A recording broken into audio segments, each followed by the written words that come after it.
tɛmɛnen an tun ye kibaruya dɔ lase aw ma. O kibaruya in bɛ tali kɛ fale gwɛlɛn wala fale jugu min n'o kɛra Bunti bɛ Douentza mara la. Kuma cayara kosɛbɛ. Mɔɔw ma bɛn wala mɔɔw ma jamana kɔnɔmɔɔw u hakili ma kɛ kelen ye, u ma jɛ ka kuntilenna kelen ta. Tuma min na Mali sɔrɔlasiw u n'u jɛɲɔgɔnw n'o ye Faransi ka kɛlɛbolo min bɛ an fa dugukolo kan n'o ye Barikane, olu bɛ k'u dantigɛ ka lakali cogo fɔ ni mugu faga min n'o kɛra gosili ye k'i to sana kɛlɛkolon n'o ye avion minnu bɛ kɛlɛ kɛ k'i to o avion in kɔnɔ ka gwɛlɛ fili. O gwɛlɛ fili i n'a fɔ Faransi kunnafoni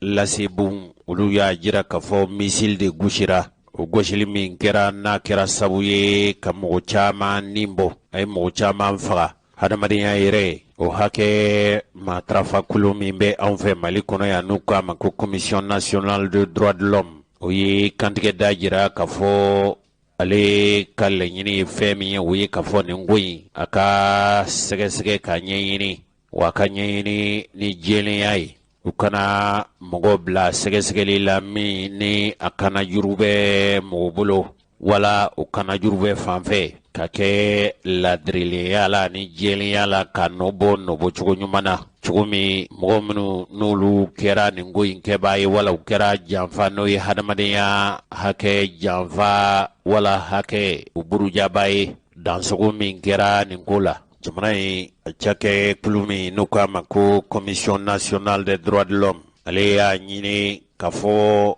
jaabi min n'o sɔrɔla nin ko in na a sɛgɛsɛgɛli kɔfɛ ka na ni kibaruya jɛlenw ye ka jamanadenw bɔ o sɛgɛsɛgɛli ninnu kalama. An balimaw, nin kunnafoni de fasirila kunnafoni fasirila se sɛbɛn min fɛ n'a bɛ fɔ a ma ko sɔgɔmada kibaru. Ni ye Bertin Daku ka fasiri ye. Ale ye ɲininkali de boloda ko dantigɛli kɛra jɔnjɔn na fɛn min kɛra Bunti n'a bɛ Douentza fɛ. Jamana yɛrɛ minisiri bundaso min sigilen don jamana tangani ni jamana kɔlɔsili la ka bɔ juguw ka mantɔrɔ ma, k'o ye dantigɛli sɛbɛnbɔ ko nin sana kɛlɛ gosili min kɛra kari tɛmɛnen n'o bɛnna janvier kalo tile 3 ma, ko a dabɔra o kɛlɛ taara ka hali n'an ka diinɛ ɲɛmɔgɔw hali n'an ka minisiriw olu ko an kana fɔ nin maa ninnu ma ko jihadistiw. Wa nka sɛbɛn in y'a sɛbɛn nin cogo la ko an ka jamana marabaw kɛrɛnkɛrɛnnenya jamana minisiri bundaso min bɛ yen n'o k'a ma ko ministère de la défense ko olu kari tɛmɛnen n'a dɔgɔ furancɛ kelen tun ye kununko kari ye k'a fɔ gosili min kɛra olu ka sanakolon fɛ k'o ye jihadisi ninnu ka kɛlɛbolo dɔ de gosi, ko sabu k'olu tun kɛn bɛ ka u ka daga wali tun kɛn bɛ k'u biri yɔrɔw la, k'o biri yɔrɔ k'o ye Bunti masurunya yɔrɔ de ye. Wa o gosili min kɛra pankolon fɛ, o pankolon ninnu u ka maa ninnu u gosilen ni mugu ye ko n'o ye sana kɛlɛkolon mugu ye, k'o kɛra ko ɲɛɲini ka pereperilatigɛ ka jɔnjɔnyara olu ma k'u kun fɛ. A ko kɛra olu yɛrɛ ka ko ɲɛɲini ɲɛ sɔrɔ pereperilatigɛ kɔfɛ ko sɔrɔla ka gosili kɛ, ko an ka jamana minisiri bondaso min sigilen don jamana tangali la n'o ye ministère de la défense ye, o ye nin sɛbɛn in bɔ tuma min an ka furancɛ fanga ɲɛmɔgɔ n'o ye bandaw ye, ale ye janaja sɛbɛn ani dodon sɛbɛn k'o ɲɛsin Niger yɛrɛ jamana ɲɛmɔgɔ ma n'o ye Mahamadu Isufu ye. Sabu ale fana ka jamana denw u furuba fagara dugu min n'o ye Shuma Bangu ani Zaruma de Reye, ko o fana fagala olu o jamanaden ninnu fana fagara pafalikɛla jugu ninnu fɛ i n'a fɔ laadala ne ni ɲɔgɔnna fale jugu hali n'a ye Mali sɔrɔ wala ye jamana bonyanko ninnu sɔrɔ u bɛ duwawu ani sangaci de kɛ ɲɔgɔn ye. Jamana 3 in n'o ye Mali ni Burkina ani Niger ye, u jɛ bɛ dancɛ dɔ la. Ko dancɛ bunni bɛ u masurunya de la, u bɛ Douentza fɛ. Sabu a kɛra i n'a fɔ nin ɲɔgɔnna si dɔ de kɛra. An balimaw, cɛkɔrɔba ni musokɔrɔbaw bɛɛ y'i ta fɔ nin ko la. nga kibaruya caman bɔra kunnafoni fasilasi sɛbɛn min bɛ n'a bɛ fɔ a ma ko info matin ale y'a jira k'a fɔ min ye a yɔrɔ kofɔlen mɛri ye n'o ye Adama Iriyaba ye ale kɔni ye kofɔ studio tamani mɔgɔw ye k'a fɔ o sana kɛlɛ mugu ci n'a kɛra janvier kalo tile 3 tɛmɛnen n'o o senfɛ mɔgɔ caman vara bunti n'o bɛ Douentza mara la jamanadenw ka danama sigilen ale ye ɲɛfɔli min kɛ ko a bɛ maa 100 ɲɔnbɔyɔngo bɔ k'olu fara o ko nin sana mugu ci k'i to kɛlɛkɛ pankulu kɔnɔ sanfɛ ka mugu ci maaw la dugu ma ko a kɛra su fɛ o ko u ka sana kolon min bɛ yen n'a bɛ fɔ a ma ko hélicoptère n'a ma lakodɔn ka sɔrɔ kibaruya bɔra fan wɛrɛ fɛ ka jira k'a fɔ nin fali ko kɛra kare tɛmɛnen ko a kɛra furusiri de senfɛ hali min ye fila denmisɛnw ka faraɲɔgɔnkantɔn in n'o ye jeunesse tropicale polaku ye k'olu ko a don olu tun bɛ kɛnɛ kan jate min fɔlɔ tun minɛna o ye k'a fɔ min fagara ko bɛ taa maa 20 ɲɔgɔn bɔyɔngo la min kɛra joginfɛn ye ko bɛ taa maa 28 na ko o don kelen ko maa 30 ɲɔgɔn bɔyɔngo k'u ye olu doni ka taa n'u ye kikara u ye fangacɛsigi min n'o bɛ Gandamiya mara la ponga ko senfɛ ko mɔgɔ 2 olu fatura ninnu de ye kibaruya ye an tun ye kibaruya minnu n'an tun y'o lase aw ma kunungo yala dabɔn kama don sawa wala kanto baara senfɛ hakili la ko dɔ don n ye n ka kɛta kɛ tuma min nana ye k'a fɔ ko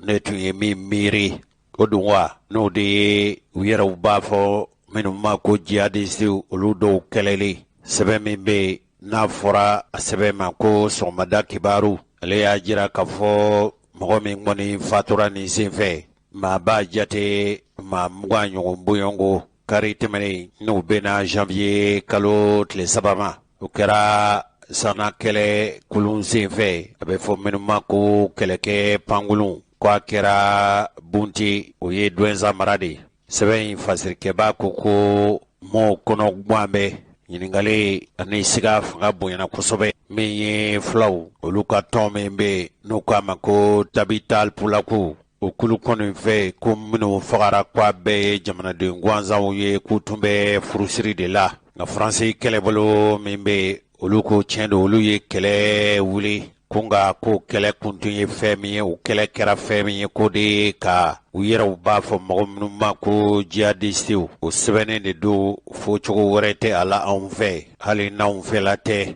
k'a fɔ ko olu ye o kɛlɛ de wele ko ka taa jihadistew ko ka taa olu ka ko ban Faransikaw yɛrɛw ka fɔcogo la ko ye jihadiste tankulu de dizaines de djihadistes ko ninnu u lakodɔnna k'u yɔrɔ dɔn perepelatigɛ la ko sabu olu ye a ko ɲɛɲini u ye min kɛ ko ɲɛɲini na u bɛ tile caman bɔ wa kibaruya minnu bɛ ka cɛrin k'a fɔ ko nin kɛra furusiri de senfɛ ko olu ma u kɔlɔsi fiyewu Faransikaw ka kɛlɛbolo min n'o bɛ an fɛ Mali kɔnɔ yan u ka kɛlɛdaga ɲɛmɔgɔ n'o ye état major français ye olu ye nin kuma fɔ Faransikaw ka kunnafoni a fasiri a n'a lase bondaso min bɛ yen n'u k'a ma ko agence France Presse nka fulaw yɛrɛw ka jɛrɛtɔn min bɛ yan n'o ye association Tabital Pulaku ye olu ye kibaruya cɛrin bɔlɔlɔ sanfɛ kuma cayalen don kabini dɔgɔkun tɛmɛnen fo ka se bi ma nka fo ka se kɔsa in na ma mɔgɔ caman tun bɛ k'i yɛrɛ ɲininka yala Mali marabaw munna olu de sensumayara nin ko ɲɛfɔli la kabini gosili in kɛra n'o ye sanakunu kɛlɛ in ye ka mugu ta ka taa pankulu na ka taa ci mɔgɔw la ko sabu nin gosili ko a kɛra tile kelen kɔfɛ Faransi sɔrɔlasi 2 ka fali minnu n'o kɛra o sabu tun ye mugu dɔ ka t'o don ninnu ɲɛ sira la tubabuw yɛrɛw b'a fɔ fɛn minnu ma ko engin explosif improvisé k'o kɛra ninnu ka fɛlɛbɔ dɔ senfɛ k'u tun taara k'a fɔ u bɛ taa ko ɲɛɲini na Menaka mara la Barikani kɔni k'ale ye a yɛrɛ jabajɛya nin ko la ko olu m'a fɔ cu wa u m'a fɔ cakoyi olu yɛrɛ kɔni fɛ min kɛra bunti n'o bɛ Douentza mara la Barikani ye nɔgɔ bɔ a la pewu k'i dantigɛ araba tɛmɛnen n'a dɔgɔ furancɛ kelen bɛna kɛ araba ye k'olu ye mugu ci mɔgɔ minnu na a bɛ fɔ minnu ma nanzarakan na ko élément terroriste o ye papalikɛla minnu bɛ marifa ta n'u kɛn bɛ ka jamana in ka fɛlɛbɔ bi kosɛbɛ olu yɛrɛ kɔni ka gosili ko fana kɛra bunti fan fɛ k'o kɛra selifana ni lazara cɛ a dɔgɔfarancɛ kelen tun ye kunnasini ko kari a ye perepelatigɛ di k'a fɔ ko wa olu ma u ka sanakɛlɛ min bɛ yen sanakɛlɛkulu min bɛ yen n'a bɛ fɔ a ma ko hélicoptère ko olu m'o ta koyi min ye mali sɔrɔlasiw ka dantigɛlikɛla ye ale ɲininkali min kɛra faransikaw ka kunnafoni fasiri lasebo min bɛ yen n'o ye RFI ye o ye a jira k'a fɔ faransi y'a fɔ cogo min ko k'a fɔ ko m'u taara ci jamanaden gansanw na ko kuma kɔni ye nkalon kuma de jugu kuma don k'i yɛrɛ jabajɛ ko kuma gansan don ko sabu muso tun tɛ a kɛnɛ kan denmisɛn yɛrɛ tun tɛ ma joginen ninnu muso t'a la denmisɛn t'a la ale yɛrɛ ko ale ka ye cogo la furusiri ani kɔɲɔko kuma min bɛ fɔ ko tiɲɛ tɛ ko dalilu t'a la wa hakilimaw tɛ sɔn a ma fiyewu an balimaw an ka jamana kɔnɔ yan mɔgɔw bɛ yen minnu fana ye u ka dantigɛli kɛ nin ko in kan Koniba Sidibe Ibrahim Jawara a n'a ye barosigi kɛ yala ale fana ka hakilinata ye mun ye nin ko kan an ka Koniba Sidibe an ka le lamɛn. I bɛ se ka dɔɔni fɔ an ɲɛna wa Koniba Sidibe yɛrɛ ye jɔn ye? Koniba Sidibe maliden don. N ye n ka kalan daminɛ kɛ ka taa a kuncɛ Faransi. N ye san 10 kɛ Faransi kalan na. N seginna ka na n ye dɔɔni kɛ maîtrise la ka tila ka bɔ ka n yɛrɛ ka baara kɛ yɔrɔ dayɛlɛ. O hukumu kɔnɔna n fana n bɛ politique la ka taa san 30 parce que depuis n bɛ écoledenya la depuis san 19 n bɛ politique la. N bɛ san 60 ani 5 de daminɛna ɲina. O y'a sɔrɔ an bɛ ka Musa Traoré kɛlɛ. An fanga nana so la 91. O tuma ye olu maa dɔ ye wa? Ne olu maa dɔ ye. Minnu ye Musa Traoré bin 91 mouvement démocratique. N tun bɛ o cɛma FONCAN. Ni jɛkulu jumɛn tɔgɔ ye? A y'a CENID association de tun don association fila de tun bɛ yen CENID ani ADEMA ne tun bɛ CENID de la o de y'a to gouvernement min sigir'o kɔfɛ transition kɔnɔ fo Zumana Sanko tun ye premier ministre ne tun ye ministre au gouvernement kɔnɔ 92 waati n ye ministre kɛ o waati la ka sɔrɔ ka na député kɛ o kɔfɛ kɔsɛbɛ na ka tila ka ministre kɛ to donc depuis nin ko ninnu daminɛna n b'a la FONCAN n yɛrɛ ye parti dɔ président ye sisan n'o tɔgɔ ye ko mouvement pour un destin commun le MODEC mɔgɔ kelen fanga tɛ se ko la ani dɔw farala ɲɔgɔn kan parti caman an farala ɲɔgɔn kan jɛkulu min kɔnɔ t'o ko FSD Front de sauvegarde de la démocratie Soumaïla Cissé min b'a na ala ka hinɛ la amina rabi o tun y'a ɲɛmɔgɔ ye olu ni anw ni semasi fara espoir mali kura kan MK an de jɛra ka M5 sigi sen kan bon M5 bɛ o ɲɛmɔgɔ suba fana kɔnɔ n'a bɛ f'o ma ko comité stratégique ala bɛ yɔrɔ min na bi b'o de kɔnɔ komi i y'a fɔ cogoya min na gɛlɛyaw minnu bɛ an ka jamana kɔnɔ n'a kunkɔn bɔra dɔgɔkun kɔnɔna na a dɔ ye k'a fɔ min ye faransi ka pankuru dɔ wulila ka bombardement kɛ kuma cayara kosɛbɛ nka an kɔni ka ye t'a la politique mɔgɔw tɛ faransi tɔgɔ bɛ fɛn o fɛn na politique mɔgɔw da ka suma o la kosɛbɛ o tɛ tiɲɛ wa? O ye tiɲɛ ye. Ka da mun kan? Mɔgɔw bɛɛ n'i ka hakilina don dɔw ta ye ko pour que ka ɲɛ sɔrɔ politique la anw ka jamana in kɔnɔ bi ko ni faransi tɛgɛ tɛ ɲɔgɔn bolo k'i tɛ ɲɛ sɔrɔ a ko la. O tɛ tiɲɛ ye wa? Non ne hakili la o tɛ tiɲɛ ye. Ayi o tɛ tiɲɛ. N b'o fɔ ka da kun jumɛn kan 2013 waati la Ibrahim Boubacar Keïta IBK faransi ka candidat tun tɛ o ma don faransi ka candidat tun tɛ tubabu ka candidat tun tɛ président minnu bɛ an da fɛ yan Côte d'Ivoire mɔgɔ si ka candidat tun tɛ IBK ye maliyɛnw de y'a ta k'a sigi olu ka sɔrɔ ka tugu an kɔ a ko la. Donc i mɔgɔ o mɔgɔ ne y'a jira maliyɛnw na k'a fɔ e de bɛ se ka jamana in bila sira ɲuman kan ka mɔgɔw ka danaya da i kan faransi bɛ tugu i kɔ o de y'a tɔ o kɔni ye ne hakilina ye o de y'a tɔ faransi ko kuma bɛ fɛn o fɛn na ne kɔni hakilina ye min ye tigitigi n b'a fɔ n t'a fɔ ka nɔgɔ to a la n t'a fɔ ka ni fɛn wɛrɛ ani tiɲɛ yɛrɛ tɛ o ne hakili. Nka ni min ye Douentza mara kɔnɔna ye u ka dugu min bɛ yen ko Bunti an ye kibaruyaw sɔrɔ k'a fɔ ko gosili dɔw kɛra yen nɔ Capital Plateau ka denmisɛnninw ka ɲɛmaa olu ye communiqué kɛ ka yira k'a fɔ ko jihadiste terroriste tun tɛ nka faransi ka communiqué an kɔni ye kɔlɔsi min kɛ an y'a ye k'a fɔ gosili kɛra tile 2 de kɔfɛ faransi bɔra ka communiqué kɛ o fana kɔfɛ an ka gouvernement bɔra ka communiqué fana kɛ mais n'i ye nin bɛɛ jateminɛ e yɛrɛ ye faamuya jumɛn sɔrɔ nin ko in kɛcogo la? Ne ye faamuya min sɔrɔ a la tɛ dɔwɛrɛ ye ko ninnu a tiɲɛna nkalon dɔli tile 1 tile 2 kan o tɛ ko ɲɔgɔn ye ka d'a kan Mali ni mɔgɔ minnu bɛ ɲɔgɔn na n'o ye terroriste ninnu an jugu don jamana jugu de don fɛɛrɛ fasugu bɛɛ b'o bolo Mali de taara faransi nɔfɛ ka na faransi ma na n'a yɛrɛ ye jɔnkuna de ye papier lettre ci ma ko ka na an dɛmɛ u bɛ na Mali kɔnɔ don min a y'a sɔrɔ terroriste u ye kɔrɔnfɛla minɛ ka na fɔ kɔna a y'a sɔrɔ u bɛ fɛɛrɛ tigɛ la ka na Mopti n'u ye Mopti base minɛ Mɔmɔ ni Bamakɔ cɛ faransi nana o hukumu kɔnɔ Mali bɛɛ tɛgɛrɛ fɔ ko wɛrɛw nana y'a kɔnɔ min ye malidenw ɲɔgɔn yɔrɔ sɔrɔ faransi la a baara la o tɛ dɔwɛrɛ ye o ye kɔrɔnfɛ kɛlɛ min bɛ yen n'a bɛ f'o ma ko rébellion ko tagabolo la a kɛra i n'a fɔ faransi ka surun la ka tɛmɛ Mali kan o de y'a to malidenw nana ɲɔgɔn yɔrɔ sɔrɔ faransi la cogo sugu dɔ la fɔ vraiment an t'a fɛ u ka to an ka jamana u ka taa nka ne bɛ min fɔ i ye bombardement ko min fɔ sisan n ko ani minnu o fɛɛrɛ ka bon ka da mun kan a bɛ se ka kɛ faransi ye olu de bombarder ka mɔgɔ caman faga u la pour que ka faransi tɔgɔ tiɲɛ pour que a bombardement ɲɔgɔn wɛrɛ kana kɛ tugun u bɛ se ka mankan wuli fan bɛɛ fɛ k'a fɔ ko faransi ma olu bombarder k'u taara malidenw de bombarder minnu bɛ furusiriw ni fɛnw na k'u taara jama de bombarder o ye kelen ye o bɛ se ka kɛ mais a bɛ se ka kɛ fana bombardement nin kɛtɔ faransi filila u tun bɛ ka jamakulu min ɲini u filila la u taara civiliw bombarder ne Konoba Sidibe kunkolo kɔnɔ a fila bɛɛ bɛ se ka kɛ a fila dɔrɔn kelen ye tiɲɛ ye quoi mais ne tɛ n toro a kelen kan sisan parce que n'an y'o kɛ terroriste minnu ka laɲini tɛ dɔwɛrɛ bi faransi ka taga purement et simplement olu fana b'o ɲini yan olu sɔ fɔ su ni tile olu bɔ fɔ su ni tile hali négociation kuma mun fɔra k'a fɔ ko u ni Mali gouvernement ka négocier o ka fɔta ye mun ye ko fɔ faransi ka taga ka bɔ Mali kɔnɔ fɔlɔ ko armée étrangère dunanw ka armée minnu bɛ yan n'o ye MINUSMA k'a bɛɛ de ka taga ka bɔ Mali kɔnɔ olu ka laɲini de ye o wa terroriste bɛ yɔrɔ o yɔrɔ jamana fɛn o fɛn kɔnɔ Afghanistan o fana ta t'o de ye Afghanistan terroriste ko u ni Amérique tɛ sigi ka u n'u ka gouvernement min bɛ yen sisan ko n'o tɛ sigi ka kuma fɔ américain k'u ka minɛnw cɛ ka bɔ jamana kɔnɔ donc o ye mun ye aw k'aw sen bɔ a la a k'a to an ni Mali denw cɛ an b'a bɔ ɲɔgɔn na yan n b'a fɔ n bɛ faransi défendre n ko de n'an y'a dɔn k'a fɔ an fanga bɛ se u la tigi ko armée b'an bolo min bɛ se ka kɛlɛ kɛ k'a wasa ko ɲɛmɔgɔ bɛ jamana kunna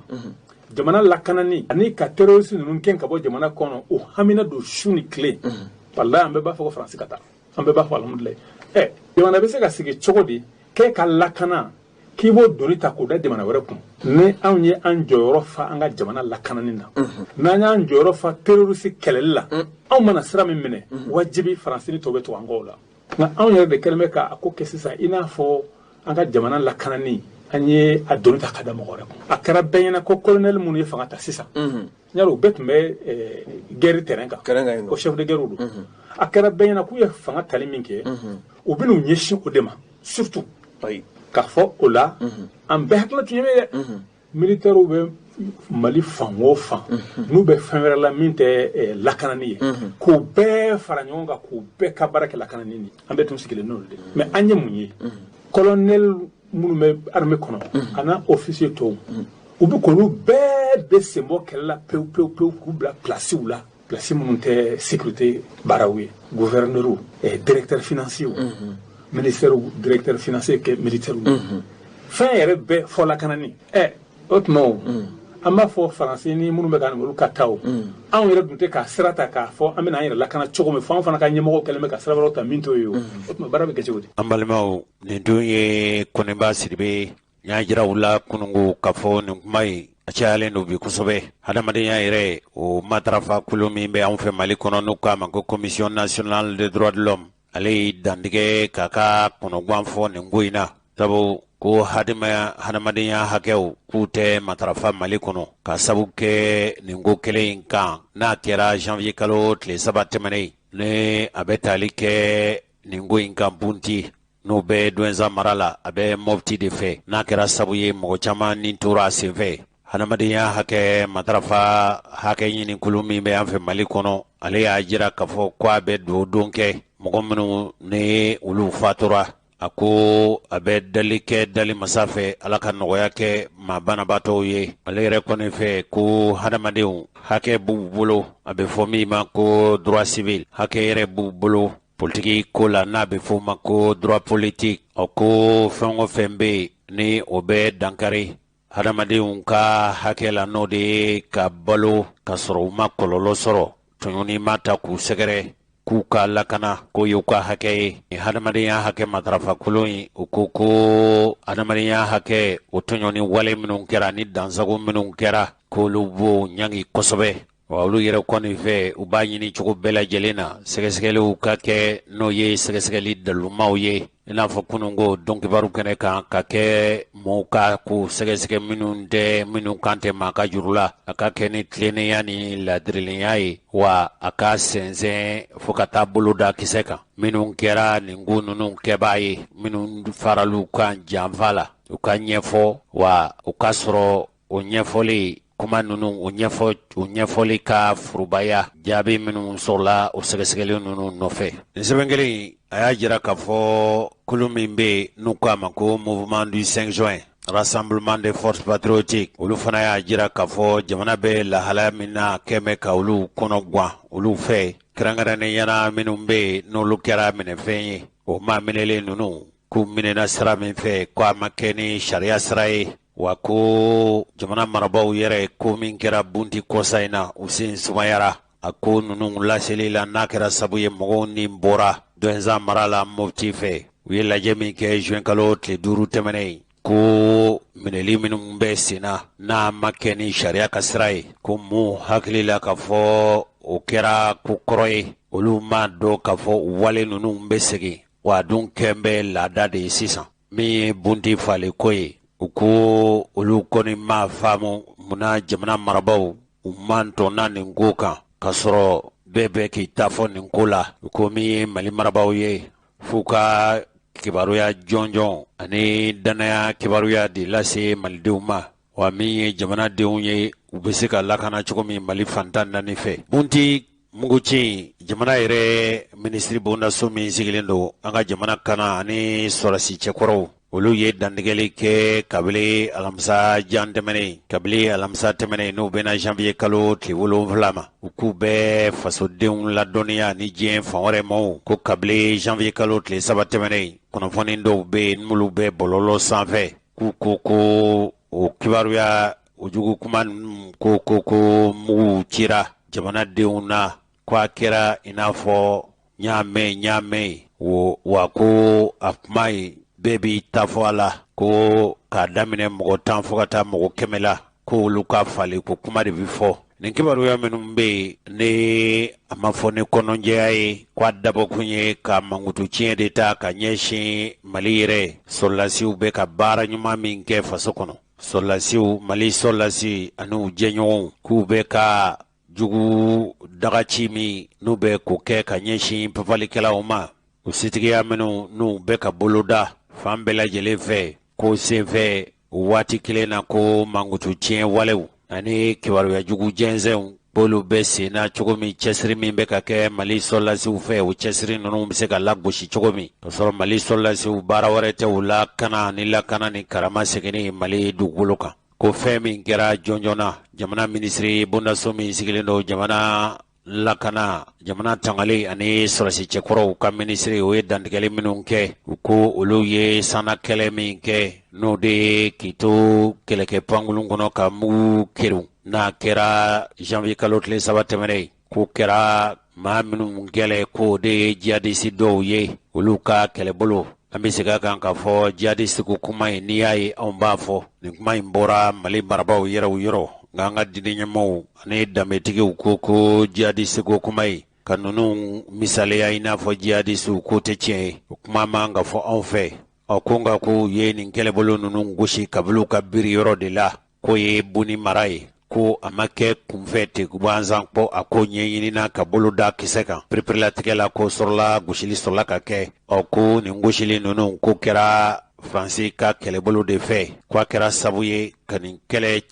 tiɲɛnikɛla nin pɛfalikɛla ninnu u caman de fa jamana minisiri min sigilen don jamana kɔlɔsili ani sɔrɔsi cɛkɔrɔbaw ka minisiri bondaso a ye i dantigɛ k'a fɔ layidu minnu taara faso fɛ hadamadenya yɛrɛ hakɛ matarafali la ko o baara min bɛ kɛ olu fɛ a dabɔkun tɛ ka kɔlɔlɔ ta ka ɲɛsin jamanadenw ma ten gansan n'a yɛrɛ kɛra sabu ye ko maa minnu bɛ yen n'olu bɛ papali ninnu kɛ ko mɔgɔw lakodɔnnen don ko maa marifatigi dɔw bɛ yen olu lakodɔnnen don Mali sɔrɔlasiw fɛ k'olu de gosira ko min ye Mali n'a dɛmɛbaaw k'u kɛn bɛ ka kɛlɛ dabilabali de ta ka papalikɛlaw sɛgɛrɛ o ko o maa minnu ni digi kɛra olu la k'olu de bɛ ka ma sugu bɛɛ lajɛlen fɔ ko kan ko min kɛra kari tɛmɛnen n'a kɛra Douentza mara la nka min ye Faransi y'a fɔ cogo min Mali yɛrɛ fana ye fɛla fɔ jamana yɛrɛ minisiri bondaso min sigilen don Mali kɔlɔsili ani sɔrɔsi cɛkɔrɔw k'u bɛ jamanadenw ladɔnniya k'a fɔ ko kɛlɛbolo dɔ labɛnnen don olu fɛ Mali sɔrɔlasiw ka fara barikani kan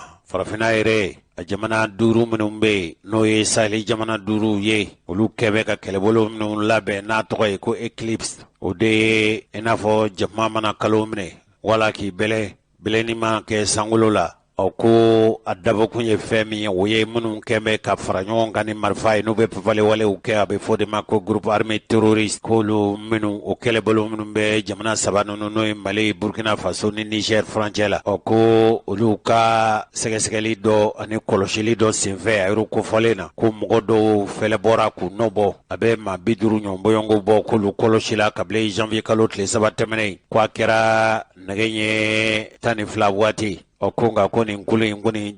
denmisɛnnin tun t'a la wa muso tun t'a la denmisɛnnin tun t'a la o de kɔfɛ sa ko cɛ marifatigi dɔ ko nana fara nin kɛlɛbolo ninnu kan o kɔfɛ ko min ye mobili u b'a fɔ minnu ma ko pikɔtu dɔw k'olu fana nana fara o kan ko de kɔfɛ sa selifana waati ko min ye kɛlɛbolo minnu bɛ yen n'olu ko k'u ye diinɛ kɛlɛkɛlaw ye n'a bɛ fɔ o ma ko Kabita Zerma ko fana tun labɛnnen don fini cogo la i n'a fɔ nin kulu 3 ninnu b'a kɛ cogo min a yɛrɛ ka fɔ la jamana sɔrɔlasiw ni jamana marabaaw ka fɔ la ko nin kulu ninnu ko olu de bɛ janfa labɛn ni kɛlɛ u bɛ taa mugu don siraw la mugu pɛrɛnda ninnu k'olu de ye ninnu kɛ siraba kan siraba min n'a bɛ fɔ a ma ko route nationale 16 ko bɛɛ Douentza sira min bɛ bɔ Douentza ka taa Ombori ninnu lakodɔnni min kɛra u lakodɔnni kɛlen kɔfɛ sa sɔrɔlasiw u ye fɛlɛbɔli de boloda wa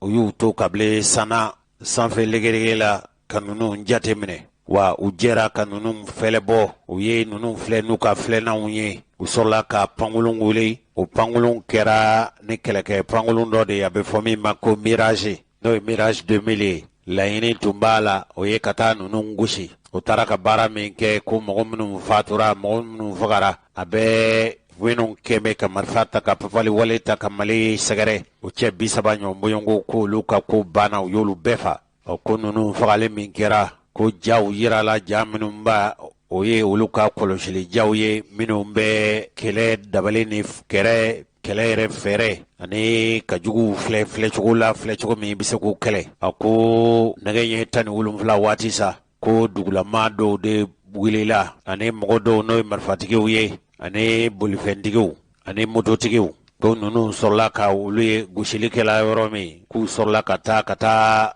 mɔɔw su don n'o ye minnu fagara ko mototigi ni mɔbilitigiw k'u sɔrɔla k'u ka majoginniw ta k'u bɛɛ taara ni ta ye i ta fan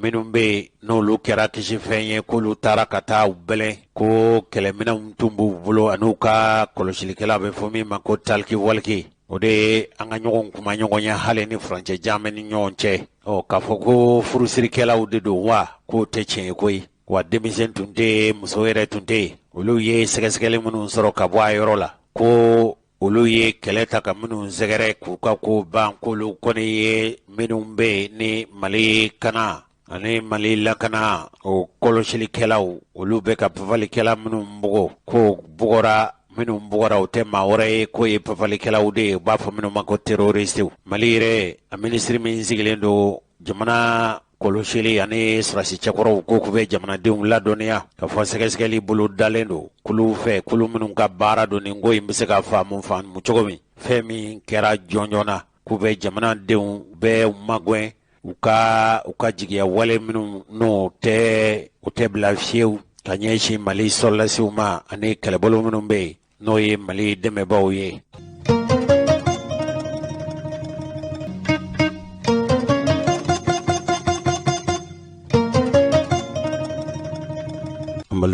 Kolomi nous comme collectif pour le développement de la République nous et CDR au CDR au bɛɛ lajɛlen b'a kalama k'a fɔ olu ka dantigɛlikɛla n'o ye Rasbati a bɛɛ bolo la ko sabu ko janfa tun labɛntɔ don ani mɔgɔ dɔw fɛ ka fanga in ka dafere ninnu tun y'a laɲini janvier kalo tile 7 tɛmɛnen k'a fɔ na bɔ ka taama o dabɔkun tun ye fɛn min ye o ye k'a fɔ ko Rajbat ko a minɛna ka lebu ni tɔɲɔni walew ta ka sɛgɛrɛ. Rajbat n'a tɔgɔ ye ko Mohamed Yusufu Bacili n'u y'a minɛ kabili décembre kalo tile 31 tɛmɛnen a yɛrɛ kelen tɛ koyi ani mɔgɔ 4 wɛrɛ fana tun minɛna wa kɛbɛ min ye jamana yɛrɛ marabolo kɔrɔ ɲɛmɔgɔ ye n'o ye dɔgɔtɔrɔ Bubu Sise o Bubu Sise min n'o tunnen don mɔgɔ t'o ta fan dɔn ni maa wɔɔrɔ minnu ni Rajbat bɛ a la ninnu minɛli daminɛna ninnu na kabili décembre kalo tile 21 tɛmɛnen ko jamana yɛrɛ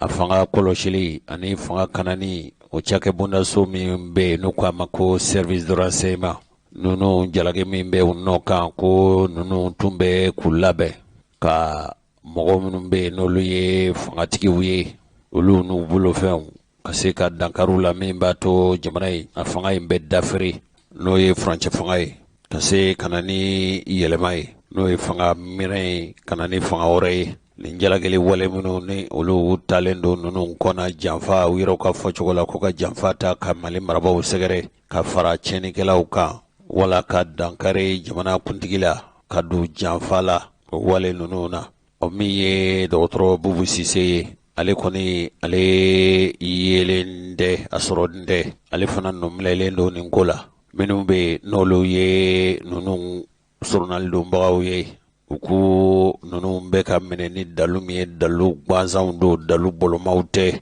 dalu jɔnjɔnw tɛ ko maa bɛ se ka maa minɛ k'a dalu kɛ o ye nin kɔni ye lebuko de ye ni ye ngalomajara ko ye ko a dabɔkun ye fɛn min ye o ye k'a fɔ jamana marabolo ɲɛmɔgɔ a sen bɛ se ka bɔ wote sigi nata ninnu na cogo min wa mɔgɔ minnu n'u minɛna u minɛ kun tɛ foyi ye jɔyɔrɔ minnu b'u bolo o jɔyɔrɔ ninnu bɛ se ka bɔsiw la cogo min nin bɛɛ lajɛlen ɲɛfɔra kunnafoni lase barosigi senfɛ o kunnafoni lase barosigi ni Kasum Tapo n'ale ye dɔgɔtɔrɔ Bubu Sise n'ale ye u ka surunadonba ye cogo min an bɛ faamuyali kɛ min ye Kasum Tapo ye an ka segin k'a lamɛn u yɛrɛw ye kunnafonilaselaw wele ko minnu na ni olu yɛrɛ kɔni fɛ dalu foyi tɛ nin kɔni ye jugusago kumaw ni bingani walew de ka ɲɛsin ma nɔminɛlenw olu nɔ kan a ye min fɔ u filɛ nin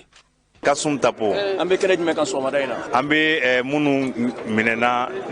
ko u bɛ fɛ ka faso fanga dafiri n'anw y'olu ka sɔrɔnadonnaw ye an b'o kɛnɛ de kan aw sɔrɔnadonnaw bɛ taa maa joli ɲɔgɔn na an ka ca ni maa tan ye 2 bɔra Paris ka na fara anw kan parce que min bɛ sen na an y'o de fɔ minnu bɛ ka ɲini olu dɔrɔn tɛ o aw minnu ye journaliste aw ka libertéw bɛ menacelen don puisque aw ɲɔgɔn dɔ de minɛna ko parce que a kumana radio kan bon dɔw bɛ kaso la ko u y'a essayer ka fanga labin ka taa karamɔgɔw wa a fɛn dɔw na ni a maloya yɛrɛ a ma fɔli yɛrɛ maloya bɛ mɔgɔ la quoi k'a fɔ ko u taara karamɔgɔw wa dɛ u ye sarakaw bɔ yan pour que k'a essayer ka fanga dafiri bon o ɲɔgɔnna sugu k'a fɔ ko Mali bi démocratie tile la ko mɔgɔw bɛ taa kaso la o kama o fana ka gɛlɛn dɛ an tɛ se k'an sigi k'o lajɛ donc anw bɛ kɛlɛ min na an ka clients ka kɛlɛ dɔrɔn tɛ dɛ maliyɛn bɛɛ de ka kɛlɛ don maliyɛn bɛɛ de ka kɛlɛ don parce que démocratie y'an bɛɛ de ka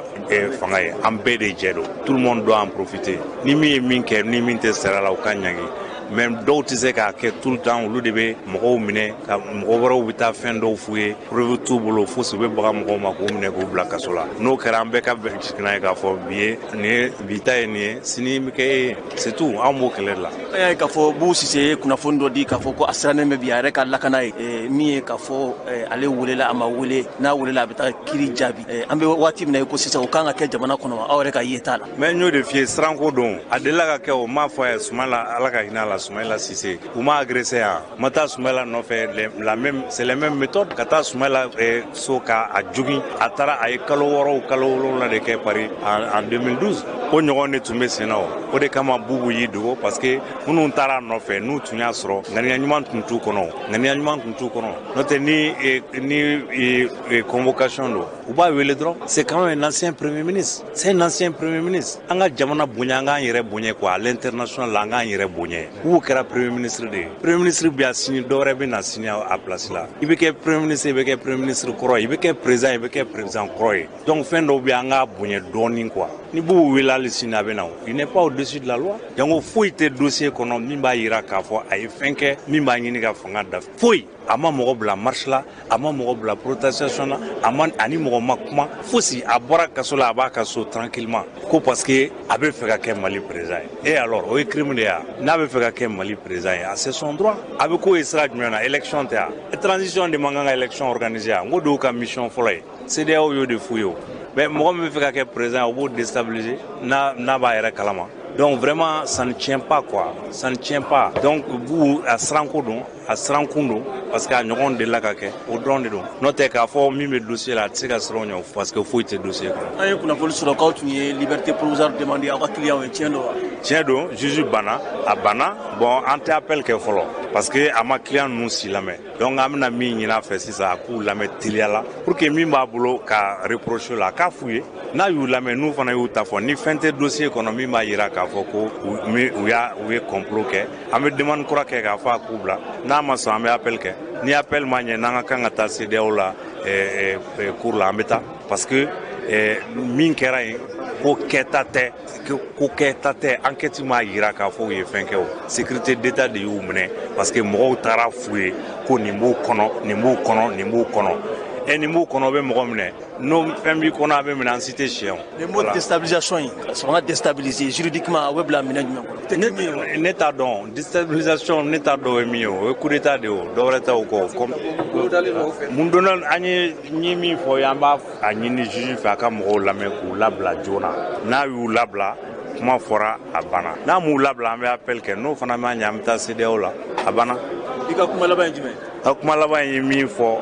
anw bɛ min na ye Mali an b'a la Mali bɛɛ de ye Rasbat min minɛna journaliste de don comme vous sini u bɛ se ka taa n'an ye nin to u bɛ se ka taa o minɛ k'aw fana ye nin fɔ aw ye nin fɔ o tɛ se ka kɛ o kabini 91 mɔgɔw de sara pour que constitution min bɛ yen bi a ka sigi loi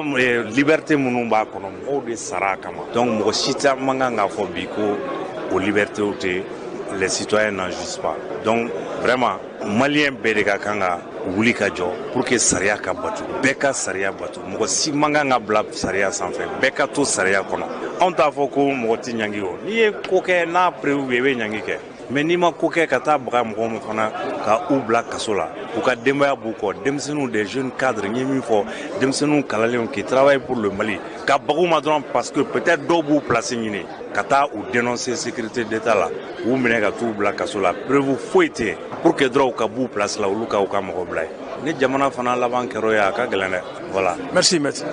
an balimaw nin tun ye Ibrahim Jawara ye ale tun ye anw ka ciden ye a ye seereya minnu sɔrɔ bamanankan na dɔgɔtɔrɔ Bubu Sise a ye seereya minnu sɔrɔ dɔgɔtɔrɔ Bubu Sise ka surunadonbagaw da o ye nin ye nka nin ko in daminɛna ni min ka minɛli ye o ye an baaraɲɔgɔn de ye an den yɛrɛ do koyi n'o ye Mohamed Yusuf Bacili ye nka a ka kamaleya cogoya in sa fo ka se nin yɔrɔ in ma ne ma se a fɔcogo ɲuman na Rasbat n'a ma ɲɛ Basila ko ma ko a taara bɔ a ye dɔgɔkun tɛmɛnen tuma dɔ la a taara an ka foliw lase ko n yɛrɛ bɛ sira la ka na ni sira dira ma kɔni komi marakaw olu sɛnɛ ka teli kow la n'u bɛ min na don min u bɛ o cogoba k'u bɔyɔrɔ dɔn o Rasbat n'o ye Mohamed Yusuf Bacili ye ale fana ka surunadonbaga komi an ka jamana in kɔnɔ ko ni kiri nɔ minɛ bɛɛ ko ni lafasali ka kan jamana sariya yɛrɛ ye fɛn min fɔ n'o tɛ lamɛrikɛnw ni kɔni minɛna ni bɛna n ko fɔ n ko sariyatigi b'a fɔ ko sisan kɔni i bɛna fɛn o fɛn fɔ i k'i janto n'o tɛ a bɛ se ka kɛ dalu ye i kɔ na sariya lamɛrikɛnw ka sariya b'o wajibiya sariyatigi ma i nɔbileli i nɔminɛbaga ma a k'o f'i ye n'a m'o f'i ye n'a ye fɛn o fɛn sɛbɛn i kan k'a sɔrɔ a m'o ɲɛ f'i ye k'o bɛɛ ye fu ye o ye lamɛrikɛnw ta ye Rasbat ye mɔgɔ ye mɔgɔ min kɛrɛnkɛrɛnnen ɲana an ka bidenw kabili bɛɛjɛ fanga in nana Mali kɔnɔ a kɛra minnu sɔrɔ waati ka se bi ma ale nɔfɛmɔgɔ fanba ye o ye a fana ye mɔgɔ ye mɔgɔ min minɛna an ye kuma caman mɛn an delila ka ɲɛfɔli kɛ aw ye ko a minɛna a ka so a minɛli min kɛra u y'a paron de ka taa n'a ye a nɔfɛmɔgɔw n'o ye CDR mɔgɔw ye u ye kunnafonilaselaw wele a don kofɔlen nere tumbe nga nintun tɛ u ka kɛnɛ ye kunnafoni laselaw tɔgɔla so min be yen n'o ye maison de la presse ye an ka kunnafoni laselaw ka ɲɛmɔgɔya bu mɔgɔw tun ye kunnafoni laselaw wele o don kofɔlen ne yɛrɛ tun be yen o senfɛ ɲɛfɔli kɛra k'a fɔ a kɛra mɔgɔ soɲanen de ye a kɛra i n'a fɔ i bɛ taa bin karisa kan nka hali ni mɔgɔ min ye Kasum Tapo lamɛn n'o ye karamɔgɔ Kasum Tapo ye tiɲɛ don a ye minisiri kɔrɔya kɛ hali kɔsa in na Ibrahim Bokar Keita ka jamana mara senfɛ marabulon laban min sigira n'u ye maa 5 ɲɔgɔn sugandi ka jamana mara kolatigɛ di olu ma ale tun ye jo sariya minisiri ye a furancɛ kɔnɔ nka Kasum Tapo dɔnnen don ni fɛn min ye kiri dɛnɛ o matarafabaw i n'a fɔ ni mɔgɔ nɔminɛ na sisan i ka kow bɛ ta k'a di mɔgɔ minnu ma o ye kiri tigilamɔgɔw ye olu de bɛ i kiri ni ɲangini ka kan i n'a ɲangi nka minnu bɛ n'olu fana ye sariyatigiw ye ka sariyatigi minnu don sariya dɔnnanganaw don olu de bɛ maa nɔminɛlenw k'olu lafasa kiri la a bɛ fɔ olu ma ko avocat olu ka kulu min bɛ an fɛ Mali kɔnɔ yan Kasum Tapo a ye olu ka beretigiya kɛ olu ka ɲɛmɔgɔya a y'o kɛ hali faransikaw yɛrɛw ka surnadon kulu min bɛ faransi n'a bɛ fɔ a ma ko baro olu ka maa fana don sabu a bɛ olu fana ka kulu la mɔgɔ yɛrɛ bɛ se ka jateminɛ kɛ n'i ye jateminɛ kɛ an fɛ Mali kɔnɔ yan surnadonbaw n'o ye kiri surnadonbaw ka kulu ye maa 2 bɛ yen olu ye gonkɔrɔ ye a ko la kosɛbɛ o fɔlɔ o ye Maguette Seye ye Maguette Seye ale ye avocat kɔrɔba ye hali maître Moutaga Tall o fana ye avocat ye Kasum Tapo o ye avocat ye nka a ye Mali surnadonbagaw a y'o ka ɲɛmɔgɔya ale fana y'o kɛ i n'a fɔ maître Maguette Seye y'o kɛ cogo min ne hakili la k'a fɔ ale ye fɛn min fɔ Bubu Sise dɔgɔtɔrɔ Bubu Sise ka ko la o bɛ faamuyali maa bɛ se ka faamuyali sɔrɔ o la nka min ye Razbach ye sa an denkɛ Razbach kɔni a bɛ laseli in kɛ tuma min na a b'a ka laseliw kɛ laseli tɛ daminɛ ka ban ka sɔrɔ a ma bonyamasegin lase Ibrahim Diallo Thiou ani ne ma tuma dɔ la fo mɔgɔw b'a fɔ k'a fɔ an bɛ ɲɔgɔn galama munna sabu min y'a fa ye n'o ye Mohamed Ali Bacili o fana o y'an teri ye an kɔrɔ don Yusuf Bacili Razbach bɛ anw minɛ o sira de fɛ ale Mohamed Yusuf Bacili yala ale ka ko yɛrɛ bɛ dakun jumɛn na Ibrahim Jawara ka ɲininkali sera a ka surnadonbaga ma n'o ye karamɔgɔba Zana Kone ye maître Zana Kone kɔni o fana ye min fɔ o filɛ nin maître Zana Kone ne Mohamed Yusuf Bacili di Razbach ne y'o ka avocat ye mada in a ye wele bila kunnafonidilaw ma o yɛrɛ ka tɔgɔda soba kɔnɔ e ka mun fɔ an ye aw ka nin wele in kunna bon comme an bɛ dossier min kɔnɔ i n'a fɔ dossier in ani dossier caman tɛ kelen dossier in daminɛna an bɛɛ bɔra dossier in kalama réseaux sociaux ni journaux de kɔnɔ donc n'a ma ɲɛ ko a kɛra tan an ka client olu o minɛna sécurité d'État y'o minɛ o tilara ka bila gendarmerie ka bolo kan o tilara ka se tribunal la o kɔfɛ o y'o bila ka taa kasobonba la donc anw bɛ dossier kɔnɔ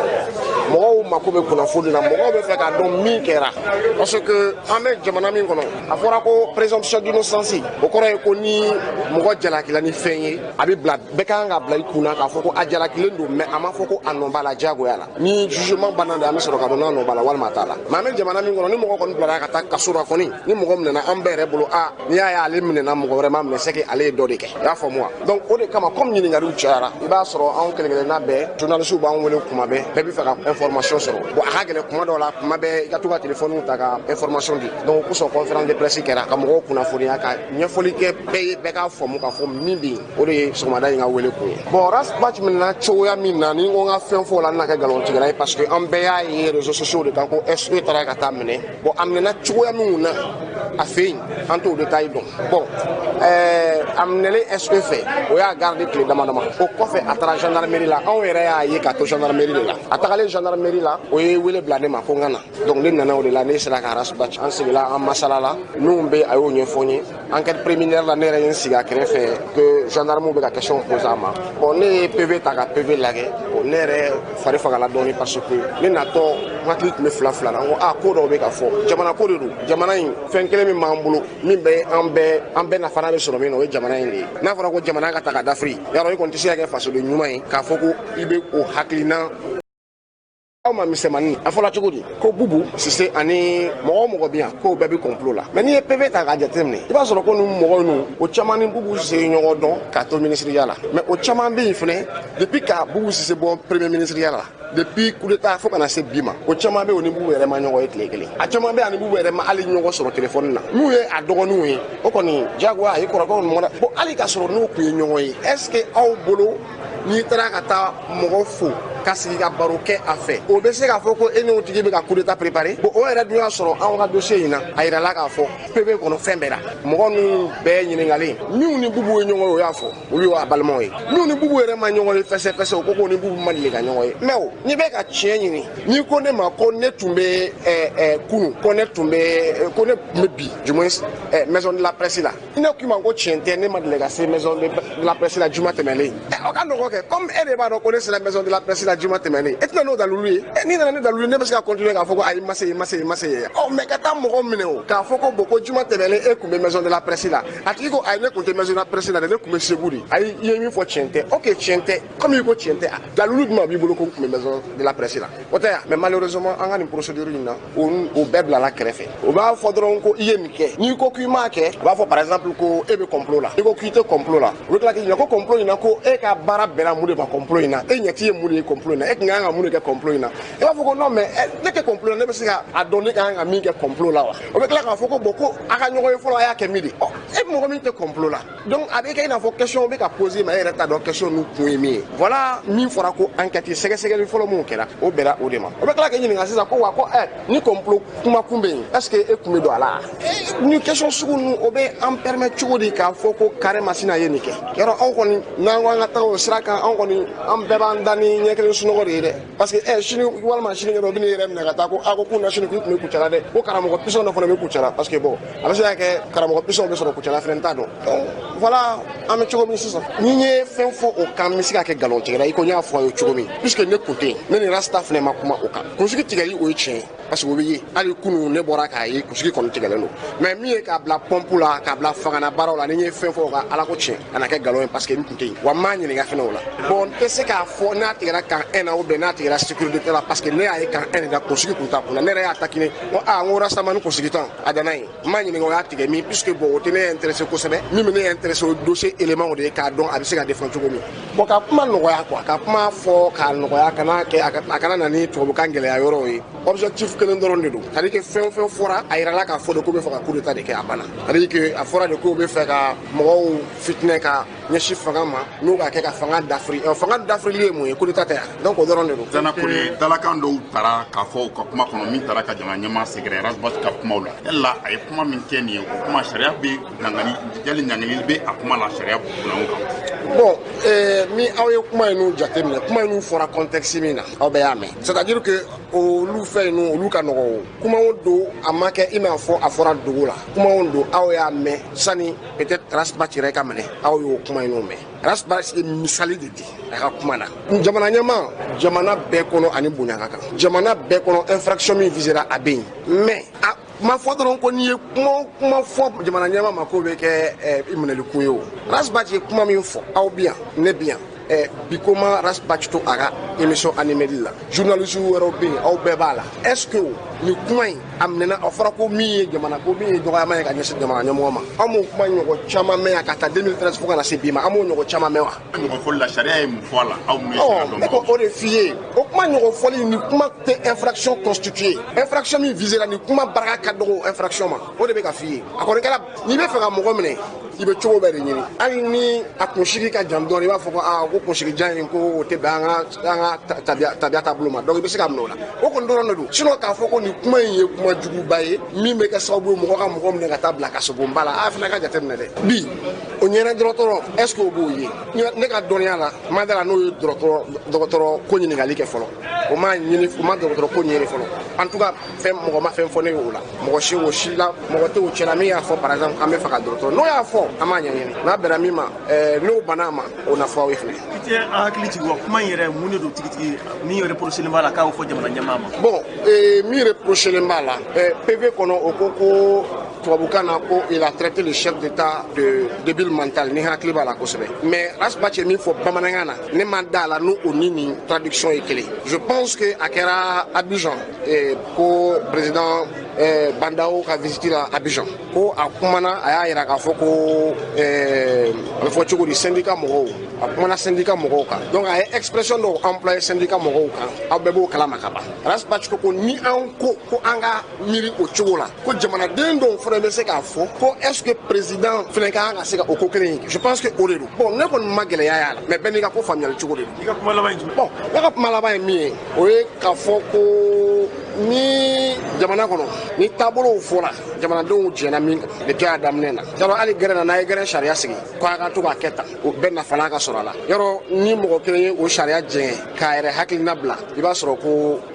mo shi la kana lente ble o ko ka fo chugodi ka fo ko ni bi akara mo duru nye ni mo kasola an to be se an sigi ka fo ko boni ay o lumene o kelen ke jamana don yo se ko ko do ke to mami ke mais am so ko fo ka sigi parce que attend concerné mais ni sera daire la ani ni sera to anya encourager mo ba yira ka fo ko chini walma chini ngene bekele ngene latemene donc kuma be o de kan ne bo de fo kuma be principe ko de do ayo journaliste wi aba don jamana bela journaliste ko ni be kuma aba don jamana bela ni komi umbe journaliste bo ta aba sebe aga journal la ba fo radio la ba fo télé la mais kuma yi a hakli na mi o ko yin fene na komu kera bo fene fo mais o na na ye ko jamana kono ko ni mo ko jugu ke ko mangele ko mogo mi me ko jugu kuma fo ko ka ga nyangi yaro na kera te ni ko jugu fe mo kera ni e retara si ga radio ga fo télé be mne de donc ne bolo mi ka imbema o ye anga sharia la batu be ka to sharia ko o re nyogote na ka fo ka me sharia utiliser ka mogo do mne ko bla grefe pour que lu da kana do jamana jokola ne bolo do damne na adama nishila maître Zana Kone ne Mohamed Youssouf Bachi di ras Bachi ne o ka avocat ambalmo farafina tlebi enfant a jamana oluka franyonga kulumimbe nabi fama ko communauté économique des états de l'Afrique de l'Ouest no ye CEDEAO kabli gelew be sina tumamina Ibrahim Boubacar Keita atume fangana fokana ka fanga bojo na wulula gelew chamana o gelew no mbesega wuli chomi farafina ka tlebi enfant franyonga kulu no ye CEDEAO atumbi son fokase ni watima uye tamado fori en fait Mali kono trata temene no bena janvier kalo tletani flama CEDEAO ko latkelaw oni minu nye ko jujomba uya en fait Mali kono ya ka damine franche fangai no fangai sigira solasi ufe tumamina uye Ibrahim Boubacar Keita ka fangai to faro o franche fanga ko latkelaw ka fara putigi tonka hali minu yeraw be nolu ye wote ko ulatige baw o labembaw no nyana baw ya on fe Mali kono ya na be foma ko acteur du processus électoral unali min kera on fe ya o yetlifla bara min ke o bara infori lani unikuna fulla selaw ka barosigi CEDEAO ukachidin o ye folike ka fo franche fay akolatige kulu sabanunu ka damne jamana kuntigila kasi jamana marabawma fokana se minumbe ne ulubina sharia ko ulu nyarabo ni franje fanga konnana o fanga bonda so saba kwa sigili uye folichi ani barka dalike uyero ko ni galla nyine femiye ode watimi no bolo dara no ye kalo sangele ni kalo woroye sangele o ye kalo tani fly sangele ni tla o ye kalo tani shekinde o sangele ni kalo woroye ubina fori ni fangasigi mi no ye jamana de umbina mami sugandi ko sigi fangana sabu bela jelemba kalama ka fo solasi koni ute ma sigile nye jamana de umfe nunu ngani marfa bu bulo uye Ibrahim Boubacar Keita ka fanga in to paru uyero ka fo chogola kwa to ye sangele ani kalo flade no ye kalo tanani kalo taninani o sangele ni kalo flai kwa to toroye o ko to min tora no de bina wulo franche fangai bina sugandilike wala ubina dabalitike maldeum bina sugandilike kamado sigi fangana o wali minu no kanga buloda wala buloda lendo no bina wulo la uyero ka fo chogola CEDEAO moka chide unko anya sinzi femi nga ka ko telea franche fangai a bɛna wolo fangasigi min na n'o ye jamanadenw ka fangasigi ye ko k'a senna teliya kosɛbɛ. Dabali ni fɛɛrɛ minnu kan ka tigɛ fɛn o fɛn bɛ yen n'o kan ka kɛ min b'a to ni furancɛ fanga in bɛ foori ni jamanadenw ka maasigilen ye. I n'a fɔ Jean-Claude Kassi. O Jean-Claude Kassivuru ale de ye farafinna tilebiyanfan ka kulu ɲɛmɔgɔya bundaso ɲɛmɔgɔ n'a bɛ fɔ o ma ko président de la commission de la CEDEAO. Ale tun ye ciden olu dɔ ye. Cogo min u bɛ se ka ɲɛ sɔrɔ CEDEAO ye mɔgɔ minnu ci ka na. U y'a ɲini bɛɛ lajɛlen fɛ ko Malidenw u ka fɔ ka bɛn, u ka kuma ɲɔgɔnyaw u ko nɔgɔya u ni ɲɔgɔn cɛ, u ka bɛɛ da don nin ko la. N'o ye furancɛ fanga ye bɛɛ da ka don a la min b'a to a n'a kɛ bɛɛ fɛla ye. O de bɛna wolo ni basigi ye Mali yɛrɛ kɔnɔ. Mali bɛna basigi a sabu n'a dalu dɔ de y'o ye. Fɛn min y'u ka haminako filanan ye o ye k'a fɔ fanga yɛrɛ a fɔra k'a fɔ o fanga kelekuli wala fanga in n'an da sera a ma sisan minnu k'a fɔra k'a fɔ dɔw bɛ yen k'olu ye fanga feereli ŋaniya ta n'a ma ɲɛ kɔni k'a fɔ kuma fɔra jamana kan ka boli ni sariya de ye. U ko Mali yɛrɛ y'i kan di diɲɛ fantan naani fɛ k'a fɔ hadamadenw ka hakɛ bɛ matarafa Mali dugukolo kan fo ka ɲɛ sɔrɔ de. Minnu bɛ yen ni nɔma ye ko ka bila n'a kɔni yera k'a fɔ maa nɔ tɛ fɛn na u ka bila k'o fana bɛna ni hakilisigi dɔ de. U ko u nani min kɛra Mali kɔnɔ yan k'u ye min ye u ye min mɛn ko n'u kɛra taafɛn ye ko minnu y'u ci u na ci lase olu ma min ye Mali politikitɔnw ye olu fana u n'olu kumana k'u yɛrɛ ka fɔ cogo la k'u ye mɔgɔ minnu olu tun ma gɛrɛ tuma min na Ibrahim Boubacar Keïta ka fanga in faru na olu tun y'u yɛrɛ minɛ. U ye mɔgɔw fana ye minnu tun ye cɛsiribagaw ye. Misali min ye Cheikh Umar Diallo ye ko ale ye politiki tɔnkulu ye ko furancɛ fanga in sigili min kɛra k'a ye olu hakili sigi kosɛbɛ nka jama fanba minnu tun ye politiki tɔnw ye u y'a jira k'a fɔ furancɛ fanga in a sigicogo a n'a ka baara kɛcogo ma ɲɛ fiyewu. U ye jalakiw caman ta ka furancɛ fanga in sɛgɛrɛ kɛrɛnkɛrɛnyana min ye M5 ye kolo min n'olu y'u cɛsiri Ibrahim Boubacar Keïta ka fanga in baronin na. Olu yɛrɛ ka fɔ cogo la ko Mali sɔrɔlasiw kɛn bɛ ka fanga in ka jamana yɛrɛ marabundaso bɛɛ lajɛlen minɛ. Fɛn o fɛn bɛ yen n'o ye jamanadenw jɔyɔrɔ ye ko sɔrɔlasiw u kan bɛ k'u nɔrɔ o yɔrɔ bɛɛ lajɛlen na. Wa yala ninnu sigikun ye furancɛ fanga de ye wa wala ninnu dun bɛ ka mun de ɲini. Mɔgɔw sɔrɔla mɔgɔ minnu n'o ye o ɲininkaliw kɛ a ko ma bɔ sira o sira fɛ sa. Ninnu kɔni n'o ye CEDEAO mɔgɔw ka ciden ye u kɔni nana u ye u ka ci lase wa u seginna ka taa. U seginni min kɛra u y'a jira k'a fɔ k'u bɛna ci lase. Bɛɛ dun b'a dɔn k'a fɔ furancɛ fanga in tɔ tora san 1 ani kalo 2 hakɛ de. Olu yɛrɛ kɔni ka hamina ko jɔnjɔn ye fɛn min ye u b'a fɛ teliya la baara in min ye furancɛ fanga in a bɛ se ka fori cogo min. Maliden minnu bɛ yen ni olu y'u ka hakilinataw di an bɛ don min i n'a fɔ ko bɛ Shirifila TV ale taara mɔgɔ dɔw ɲininka o mɔgɔw ɲininkaliw na min ye Maître Mutakala Tall ye hali kunnafonilaselaw n'o ye kɛnyɛrɛ ye arajow o kolatigɛ bɛ min bolo bɛ u ka ɲininkali sera olu ma maliden minnu ni olu kɔni miiri la ka fɔ furancɛ fanga in bɛ ka taa taabolo minnu kan a bɛ se ka taa taasira minnu kan a m'olu hakili sigi ten kosɛbɛ o sariya ninnu filɛ. Fintigi ka baara de surtout a sɔrɔsilakaw olu de mugu ni kisɛ tabaa ye ka t'i jɔ jamana ni juguw cɛ ka jamana bama jamana ka na tiɲɛ olu ka baara o de mais u bɛ se ka baara wɛrɛ kɛ min d'o ye o mais an bɛ ka min jateminɛ min ye jɔrɔnako ye bi fan o fan sɔrɔsiw de bɛ ka ta ka bila kunna fan o fan sɔrɔsiw de bɛ ta ka bila kunna. Anw ta ye CEDEAO ye n'u nana nakun bɛɛ u b'u ka so nka ni ko bɛ k'a kɛ cogo ma gɛlɛya minnu bɛ Mali kɔnɔ malidenw de fɔlɔ ka kan ka fura ɲini o la u bɛ se ka fura ɲini a la fana CEDEAO ka k'a sariya ani CEDEAO kɛra a dilanbaa ye malidenw ka kɛ a lajɛbaaw ye baara in ti ɲɛ fanga kɔrɔ in binni a kɛra fɛn dɔ de tun bɛ jamana kɔnɔ min tun bɛ jamanadenw tɔɔrɔ laɲini tun ye mun ye o fɛnw ka bila kɛrɛfɛ an ka na ni maracogo kura ye Mali la min bɛ kɛ yɛlɛma kɔnɔ maracogo kura in an ɲɛ b'o de la bi fɛn fɛn bɛ kɛ yɛlɛma kɔnɔ maa ɲɛ ti o la bilen. Ne kɔni hakili la Mali mankan min wulila bɛɛ da bɛnna min kan o de ye ko ka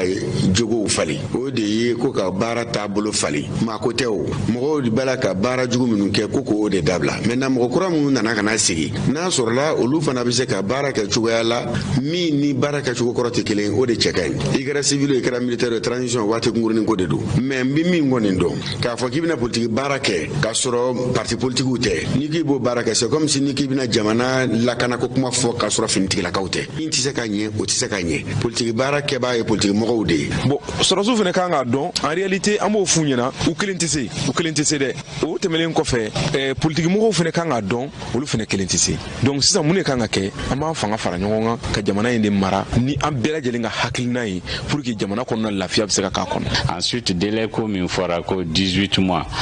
anw ka jate la ko bɛ ka taa cogo min est-ce que 18 mois ko b'u kɔnɔ en tout cas question de do an b'an yɛrɛ ɲininka la parce que déjà temps min perdura ka institution ninnu sigi o bɛɛ bɛ dɔ bɔ a la. o kalo 11 le 11 janvier 2021 CEDEAO y'a ka délégation ba dɔ bila ka na médiation délégation min bɛ médiation kɛ o délégation ɲɛmɔgɔya kun bɛ Nigeria président kɔrɔ Goodluck Jonathan bolo u nana k'a lajɛ Mali transition bɛ taa sira min kan transition est-ce que u bɛnna min kan olu ni soldats est-ce que o de bɛ k'a kɛ est-ce que transition a bɛ sira ɲuman kan u nalen u ye classe politique rencontré M5RFP partout bɛɛ min bɛ M5RFP ra u ko k'u bɛ kuma kelen de fɔ an y'a sɛbɛn k'a d'u ma partout bɛɛ tɔgɔ la min bɛ M5RFP kɔnɔna la minnu tɛ se ka communiqué in kalan bamanankan lamɛnnaw n b'a fɛ ka kumaba minnu fɔra k'u barikama f'aw ye kuma fɔlɔfɔlɔ an ko CEDEAO ma ko daminɛni an kun bɛnna ka ko transition civile de bɛna kɛ sɔrɔdasi kun y'a fɔ CEDEAO y'a fɔ M5 fana y'a fɔ ko transition politique civile o kɔrɔ ye transition civile de bɛna a diriger a fanba mais an ɲɛ bɛ min na bi fɔlɔfɔlɔ président de transition o ye sɔrɔdasi kɔrɔ de colonel major min bɛ retraite la mais n'i ye kɔlɔsili kɛ fanga t'a bolo décision baw ale t'u ta décision ba fanga bɛ min bolo tigitigi o ye vice président de la transition min ye CNSP ɲɛmɔgɔ donc sɔrɔdasi fanga de bɛ Mali la bi a gouvernement n'i y'a lajɛ a poste baw bɛɛ u bɛ sɔrɔdasi de bolo o ye junte membre dɔ ye CNSP membre dɔ ye n'i ye gouvernement ta n'i ye ministre 100 ta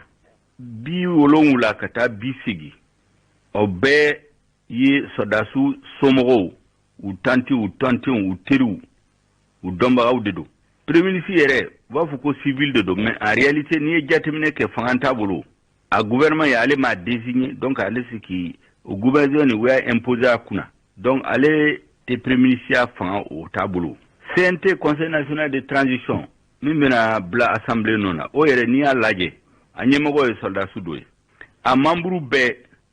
bɛɛ peuple m'u désigné mɔgɔ si m'u tɔgɔ di sɔrɔdasi de y'u tɔgɔ di kelen kelen sɔrɔdasi de y'u sugandi ka u ka sariya sɔsɔ ka constitution sɔsɔ ka charte de la transition sɔsɔ olu yɛrɛ décret minnu ta CNT membre kan ka sugandi cogo min na o décret violé gouverneur minnu nomera a majorité bɛɛ sɔrɔdasi de administration la nomination o nomination n'a bɛ kɛ ili sɔrɔdasi do ou bien mɔgɔ sɔrɔdasi ye mɔgɔ minnu sugandi an ka victime minnu sara juillet kalo 10 ni 1 10 ni 2 ani minnu sara Sikaso ani Kayi olu ka dossier a tɛ ka bouger M5 ye mankan ci waati dɔ la u ko k'u y'a labɔ ma a kuma tɛ senna enquête ma daminɛ fɔlɔ filanan kumaba filanan an ɲɛ b'a la dɔɔni dogo la u bɛ ka élection labɛn élection ni a librilen tɛ transparent tɛ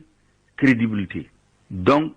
mɔgɔw ye min ɲini partis bɛɛ société civile bɛɛ u ko qu'il faut mettre un organe indépendant de gestion des élections organe kelen de kan ka sigi min bɛ élection ko bɛɛ ɲɛnabɔ mais an ɲɛ mɛ min na u bɛ ka labɛn pour que élection ministre de l'administration de kan ka ɲɛnabɔ u bɛ cellule dɔ sigi ministre kɛrɛfɛ ale de bɛna élection bɛɛ organiser a laban bɛna mun ye bɛna kɛ mun ye sɔrɔdasi bɛna mɔgɔ min ka di ye o b'o de ta k'a diyagoya k'a sigi maliyɛnw kunna o dun maliyɛnw tɛna sɔn ma donc n'u tora o sira kan a laban mankan bɛna wuli élection kɔfɛ comme a kɛra 2018 la ala k'an kisi o la kuma sabanan min fɔra o ye mun ye k'a f'u ye ko u bɛ ka constitution révision labɛn ministre dɔ de y'a fɔ télévision la ko constitution réviseli ko a daminɛna a ye CEDEAO ɲɛmɔgɔw a y'u hakili jigin ko révision n'i b'a fɛ ka constitution yɛlɛma i tɛ se ka technocrate dɔrɔn de réuni ko experts dogo la k'a kɛ maliyɛnw tɔgɔ la o tɛ se k'a kɛ bɛɛ kan k'i da don a la bɛɛ kan k'i hakilina fɔ a la o dun bi u bɛ k'a kɛ dogo la u y'u ka mɔgɔ damadamaw ta min ka di u b'o sɛbɛn a kɔnɔ ka taa ka a ɲagami k'a fɔ ko maliyɛnw de sɔnna an y'u hakili jigin k'a f'u ye ko siyɛn saba président y'a essayé que constitution yɛlɛma Alpha Omar Konare Amadou Toumani Touré ala ka hinɛ la Ibrahim Bokar Keita a si ma se ka laban parce que malien wulila k'a fɔ k'olu ma sɔn kuma naaninan min fɔra o ye k'a fɔ CEDEAO ɲɛmɔgɔw k'a ɲɛ bɛ min na bi min bɛ ka sigi Mali la o tɛ démocratie de ye malien wulila k'a fɔ démocratie min bɛ sariya kɔnɔ o bɛ ka sɔsɔ mais an jɛ min na sisan o ye régime militaire régime autocratique diyagoya fanga o de bɛ ka labɛn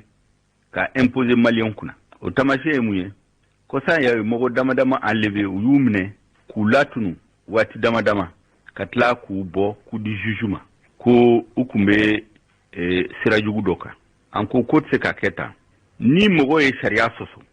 sariya bɛ yamaruya bɛ gouvernement bolo u k'u minɛ sariya kɔnɔ mais ka taa mɔgɔ minɛ comme ça k'u latunu waati damadama ka tila k'a fɔ k'u bɛ coup d'état la o tɛ se ka bɛn o parce que bi u ye minnu minɛ olu de don mais sini a bɛ se ka kɛ mɔgɔw bɛɛ maliyɛnw bɛɛ bɛ se k'i minɛ i ka so parce que i kuma cogo man di u ye i kɛ cogo man di u ye ka nkalon da i kan k'i latunu n'a y'a maku M5 ma kɛlɛ kɛ o de kan M5 ye kɛlɛ kɛ pour que o ka dabila parce que fanga kɔrɔ min bina a kun b'o kɛ o donc ni ninnu nana kɛ k'a continuer o tuma yɛlɛma ma kɛ changement maliyɛnw ye kɛlɛ kɛ min na ka Mali kura jɔ u to sira kan an tila k'a fɔ fana que n'i y'a jate CNT yɛrɛ u y'a sigi cogo min na o de bɛ preuve jɔnjɔn di mɔgɔw ma ko an tɛ démocratie la et CNT o ye olu bɛ baara kɛ assemblée tɔgɔ la mais mɔgɔ si ma a si sugandi soldats su de y'u ta exécutif vice-président ale de bɛ mɔgɔw sugandi minnu ka baara ye ka t'u ka baara contrôler démocratie tɛ donc an tɛ sɔn ma an ma sɔn ma bi an ma sɔn ma kunu o de kama décret in yɛrɛ an bɛ ka attaquer M5 bɛ ka attaquer justice la dossier de justice la sisan M5 ko CEDEAO ma ko CNSP yɛrɛ gentil a bɛ kati vraiment u kan k'a fɔ o de fɔra a kan ka disu n tilala k'a fɔ ko vraiment Mali souveraineté Mali drapeau a kan ka jɔ Mali jamana bɛɛ kan ka bɔ Kayi fo Kidal insécurité lakanabaliya min bɛ jamana kɔnɔ ani refondation ka Mali kura sigi o baaraw an ɲɛ t'u la u tɛ ka kɛ donc o y'an ka préoccupation ba ye ne bɛ min fara kan o ye ka Maliw hakili jigin parce que u bɛ ka kumaw dɔ fɔ dugu kɔnɔ yɔrɔ la ko M5 bɛ l'armée contre la M5 tɛ l'armée contre la Maliens kan ka faamu soldats yɛrɛ kan ka faamu an ko k'u bɛ ka min kɛ sisan u b'a kɛ l'armée tɔgɔ la mais armée tɛ yen mɔgɔ damadamaw sigilen bɛ yen nɔ oligarchie militaire kɔrɔlen an tun b'a fɔ ko oligarchie civile i bɛ k'a ka fanga waati la mɔgɔ damadamaw b'i sigi min ka di u b'o de kɛ u bɛ sariya sɔsɔ u tɛ jamana intérêt lajɛ min ka di u b'o de kɛ n'u balimaw o de bɛ sen na kɔrɔlen civil de don sisan soldats de don u b'a fɔ mɔgɔw ɲɛna k'u b'a kɛ l'armée tɔgɔ la u t'a kɛ l'armée tɔgɔ la dɛ u b'a kɛ u yɛrɛ n'u somɔgɔw tɔgɔ la mais min ka jugu n'o bɛɛ ye u bɛ ka l'armée impliqué kojugu armée u bɛ fɛnw impliqué ka gouverneurs ni commandants ni administrations ni préfets ni DAFU ni ministères ni conseillers ta k'u kɛ soldats ye a laban bɛna kɛ mun ye n'a tiɲɛ n'u bolo maliyɛnw bɛna fɔ que l'armée de échouera an dun t'a fɛ o ka fɔ an ka jamana kɔnɔ parce que l'armée ye institution min a tɔgɔ man ka tiɲɛ cogo si la parce que ale yɛrɛ ye dernier recours ye olu dun b'u bila baara min na u t'u ka baara ye l'armée ma sigi pour que ka taa politique kɛ ka taa bila place politique la l'armée ka baara ye mun ye ka jamana lakana ka sécurité nati ka frontière défendue n'aw taara bila baara wɛrɛ la n'a tiɲɛ n'u bolo u bɛna fɔ ko l'armée de y'a kɛ k'a sɔrɔ l'armée tɛ o de kama u bɛ ka min kɛ armée yɛrɛ ka intérêt t'a la Mali intérêt t'a la mɔgɔ damadamaw n'u somɔgɔw da intérêt b'a la donc o fana fo soldats k'a faamu parce que u bɛna yaala ka nkalon tigɛ a caman ye ko M5 b'u contrôle la de a dɔnna ta bɔrɔ an b'a dɔn ko gouvernement si tɛ se ka sigi k'a fɔ k'i bɛ se ka baara kɛ ka jamana kɔ ni e ni l'armée force armée de sécurité ani justice n'an ma bɛn a la an dun b'a dɔn état bɛ marché cogo min na donc n b'a fɛ k'o fara kan a k'a faamu kuma minnu bɛ k'a fɔ a bɛɛ hakili suɲɛ kuma de propagande de don ka maliyɛnw tromper aw jɔlen ka to yen déterminé mobilisé au sein du M5 alors be tiɲɛ de bɛ laban tiɲɛ de bɛ laban a bɛɛ la Mali ka intérêt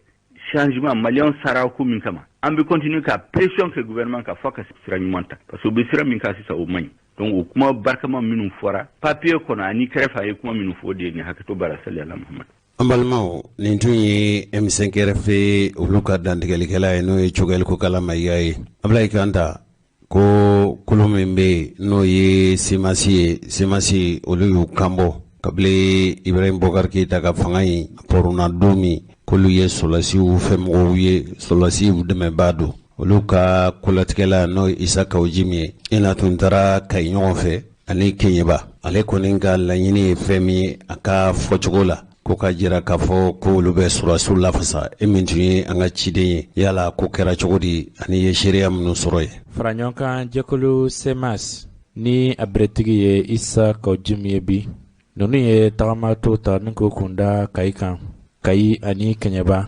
sibiri janvier kalo tile 9 ni kari janvier kalo tile 10 Kenyebakaw olu fɛ tagama in kun o de ye k'a fɔ furancɛla fanga in a bɛ se ka dɛmɛ ni ka dɛmɛ cogo min na o ɲɛfɔliw olu de kɛra Kayi ni ka fara Kenyeba ka olu fɛ kan. Isa Kawjim tagama in a y'a fara ɲɔgɔn kan bakuruba fɔ la an kunnafonidilaw ɲɛkɔrɔ olu filɛ nin. An bɛ Ala tanu k'Ala barikada hakilila radio ɲɛta tun bɛ e yɛrɛ tun bɛ kɛnɛ kan min ye Kayi taga ye. An bɛ Ala tanu Ala min hinɛna n'a k'an dɛmɛ ɲuman taara ɲuman seginna. An taara Kayi ni fugulan 3 ye. Fugulan fɔlɔ jamana ka baara hukumu kɔnɔ bi min ye CNT Ala ye o dangaya ɲɛmɔgɔ dɔ kalifa ma. Jamana bago bɛ a den bɛɛ la bi ka kunnafoni di jamanadenw ma min ye camancɛ fanga baaraw ye gɛlɛya minnu b'a la ni ɲɔgɔn faamuyabaliya ni fɔɲɔgɔnya minnu donna daminɛ na ka fɔ an ka tɛmɛ o bɛɛ la bi baaraw bɛ se ka kuncɛ hɛrɛ la cogo min ka sanga ni jamana ka hɛrɛ ye k'o kunnafoni di jamanadenw ma n b'o jɔyɔrɔ la. O jɔyɔrɔ filanan min fana an ko transition tɛ se ka dɛmɛ ni politiki fɛɛrɛ tɛ. An ye fɛɛrɛ dɔ sigi ni a fɔ min ma appel citoyen pour la réussite de la transition faso ka wele n y'o fana ɲɛmɔgɔ ye n'o ye k'a fɔ jamanadenw bɛɛ ka wele ka transition dɛmɛ a ka kuncɛ hɛrɛ la. Ɲɛmɔgɔ fana kalifara ma an y'an profiter k'o point focal ko fana kuma lase o ka se ka kɛ waleya Kayi. Ani tiɲɛ do fana n ye semasi politiki tɔn coordinateur général ye an ka bureau min bɛ Kayi an y'a f'u ye o fana ka maaw wele an bɛɛ ka fara ɲɔgɔn kan ka fanga don appel citoyen na. An ye gouverneur kuma ɲɔgɔnya an ye jama ɲɛmɔgɔ dɔw sera a ma k'a fɔ a ka jamana tɔgɔ la a ka bila u ka bolo kan a k'u dɛmɛ fɛn o fɛn ye transition dɛmɛni a kun cɛli hɛrɛ la. Kunnafoni minnu bɛ se ka d'u ma u bɛ Kayikaw kunnafoni cogo min an'u yɛrɛ mago bɛ baara min na transition dɛmɛni na Kayi an y'o baaraw fana daminɛw kɛ Kayi. An ma ɲina fana an taara bonyamasegin kɛ Ame Ɲangi ani gouverneur yɛrɛ kuma minnu tɛmɛ ani ɲɔgɔn cɛ an tɛmɛna ka taa Kenyeba fana an y'o. Yani ka don Kenyeba Kayi ta in i wasara kɔnɔ. I b'a dɔn wasa bɛ kɛ de ni baara kuncɛra. An bɛ se k'a fɔ an ye faamuyali kɛ an fana ye jateminɛw kɛ nka baara b'a jaabi de bolo. An b'a to ni jamanadenw yɛrɛ ye conclusion min tire o de ye ko in laɲini ye parce que n'i ye ko daminɛ jate tɛ bɔ o nɔfɛ ko kuncɛli an bɛ Ala deli a kuncɛko ɲuman de la parce que ni an ye kuma minnu fɔ an ye laɲini minnu fɔ ni Kayikaw tugura o laɲini kɔ ka sɔn o ma k'o waleya n'o ye jaabi ɲuman di o don an bɛɛ bɛ tɛgɛrɛ fɔ k'Ala tanu k'Ala barikada an ka wagati to wagati k'o jaabi. Kenyeba kɔni tiɲɛ yɛrɛ la an bɔlen Kayi ka fɔ an bɛ taa Kenyeba an selen Sajo la ka bɔ Kayi ka so Sajo la o sira ka ɲi ka bɔ Sajo la k'i bɛ taa Kenyeba karamɔgɔkɛ k'a fɔ sira man ɲi tɛ sira de tɛ yen a man kan k'a fɔ nin bɛ sɔrɔ Mali la yɔrɔ min sanu dingɛ b'a kɔnɔ tiɲɛ la hakili man kan sɔn a ma. Jamana in kɔni jamana in marabagaw ye jamana in tɔɲɔ dɛ. Ni man tɛ lakali yɛrɛ ye. Lakali cogo tɛ nin na Ala y'a ɲuman se Kenyeba aw de tun ye kunnafoni dila ye tellement gɛlɛyara mobili dɔw ma se ka taa an y'o fɔ n'an sera jamana mara bɛ minnu bolo n'o ye Bandaw n'o ye Asimi n'o ye CNT ɲɛmɔgɔ ye même premier ministre il faut pas pour les interpeller mais tiɲɛ la an bɛ se ka min fɔ parce que mɔgɔ mɔgɔ ka jamana dɛmɛ fo jamana k'i hakili to jamanadenw na c'est à dire que an ka jamana marabagaw u bɛ fɛn fɛn fɔ an'u bɛ min na a si tɛ kelen ye. Transition man ka sɔn o ma o de y'a to an ko transition dɛmɛni ye nin baara jugu ninnu dɔ ka bɔ nin na sa mɔgɔ bɛ se ka taa mɔgɔ ka sanu dingɛ bɔ dɔrɔn ka taa n'a ye sira t'u bolo ji t'u bolo kalanyɔrɔ t'u bolo foyi t'u bolo sira yɛrɛ tɛ yen k'a fɔ a man ɲi tɛ a tɛ yen yɛrɛ. On a ta bɛ an taara Kenyeba an n'u kumana an y'a f'u ye u k'an dɛmɛ an k'u dɛmɛ an dɛmɛ tɛ dɔwɛrɛ ye Ala barika la o ye kunnafoni minnu bɛ yen ani laɲini minnu bɛ yen u k'a faamu gɛlɛya minnu bɛ yen u k'a dɔn gɛlɛya in tɛ se ka wuli ni ba ni muruti ye gɛlɛya in bɛ wuli de olu yɛrɛ k'a faamu k'a fɔ ko in wulikajɔ fɛn fɛn bɛna kɛ Bandaw fɛ ani Asimi Goyita fɛ ani fo ka taa se CNT ɲɛmɔgɔ fɛ a bɛɛ wulikajɔ kun ye de camancɛ fanga in ka se ka sira kura di jamana ma ni taabolo ɲuman ye. Kenyabakaw o y'a faamu ni Ala sɔnna an fana ye layidu min ta o ye an b'o waleya donc an bɛɛ ka ɲɔgɔn dɛmɛ an y'o baara min kɛ Kayi k'o kɛ Kenyeba ni Ala sɔnna ni Ala sɔnna ni Ala sɔnna an bɛ dugawu ɲini bɛɛ fɛ Ala k'an dɛmɛ k'an sinsin an bɛna wulikajɔ fɛn o fɛn kɛ nin wagati in na a fanba ni ala ma an ka jɔnya joona o bɛna kɛ appel citoyen pour la réussite de la transition parce que an y'a faamu bi tɔn kelen tɛ se kulu kelen tɛ se an bɛɛ ka fara ɲɔgɔn kan ka camancɛ fanga dɛmɛ a ka kuncɛ hɛrɛ la n'o ala sɔnna anw yɛrɛ ni jɛkulu dɔw kan ka ɲɔgɔn ye yan transition ko kuma la yan donc o fana mana wolo min na aw n'a faamu bi acerté ko a bɛ don tariku la parce que bɛɛ y'a faamu bi k'a fɔ appel citoyen pour la réussite de la transition bɛɛ b'i yɛrɛ y'o la donc an bɛn'o baara in fana ka don jamana kɔnɔ n'o ye ka don jamana kɔ kan n'o ye ka taa yɔrɔ yɔrɔ ni ala y'a nɔgɔya pour que ka fɔ maliyɛnw ye wele mana bɔ fan o fan a y'an wele an bɛ s'aw ma n'a b'a fɛ ka don acerté faso ka wele la a donkan ye min ye a donkun ye min ye a laɲini ye min ye an bɛ jɛ k'o kɛ ka fɔ i ye diinɛmɔgɔ ye da tɛ tugu ɲɛ i ye laadatigi ye da tɛ tugu ɲɛ i tɛ diinɛ la da tɛ tugu ɲɛ faso ka wele de don faso mɔgɔ b'a den bɛɛ la bi pour que camancɛ fanga de dɛmɛ a ka kuncɛ hɛrɛ la an y'o baara fana kɛ an y'o kɛ kucala an y'o kɛ segu an y'a kɛ buguni an taara kɛ kayi an y'a kɛ kɛɲɛba wa ni ala sɔnna wagati nataw la an bɛna programme wɛrɛ d'aw ma acerté ka wele n'o ye faso ka wele ka transition de dɛmɛ n'o a ɲɛmɔgɔ ye bi bandaw Assimi Goïta Malick Diaw k'u dɛmɛ jamana ka se ka wa sira kura bɔ sira min n'a bɛ kɛ sababu ye ka jamana kisi jamana maracogo ɲuman ani kalataw ka kɛ danaya la jamana ka se ka bɔ awa ni gɛlɛya cɛjugu ninnu kɔnɔ an bɛna seko bɛɛ kɛ ni ala sɔnna ko baaraw waleya ayiwa nin baaraba in yala jamana ka dɛmɛ b'i kɔrɔ n'a sɔrɔ a ka dɛmɛ tɛ i wele kan ye wolo k'a lase u ma